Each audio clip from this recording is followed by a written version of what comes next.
pag-iingat ang ating kailangan lalo na sa mga matataong lugar, maging alerto at mapagmasid sa ating paligid. Sa videong ito makikita na merong dalawang lalaki na nagmamasid at naghahanap ng kanilang mabibiktima.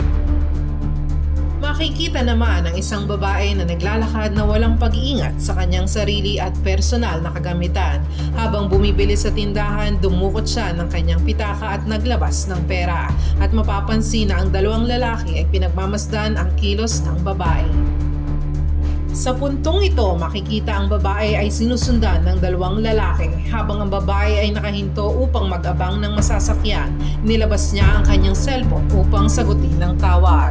Nakakita ang dalawang lalaki ng pagkakataon. Mapapansin ang modus ng mga ito. Ang isa ay lumapit sa babae at nakipag-usap upang makuha ang atensyon nito. Habang ang isa naman ay nasa likuran at dali-daling dinukot ang mahalagang gamit sa loob ng bag nito, gaya ng cellphone at wallet. Kaya naman sa panahon ngayon ay kinakailangan ang tripleng pag-iingat at upang makaiwas sa mga ganitong pangyayari, nandito ang mga dapat tandaan. Mag-ingat sa pampublikong lugar gaya ng palengke, terminal o pampasaherong sasakyan. Huwag maglabas ng mamahaling gamit sa mataong lugar. Iwasang gumamit ng cellphone habang naglalakad at nasa pampublikong lugar. Siguraduhing sarado at hawak ng maayos ang bag o personal na gamit.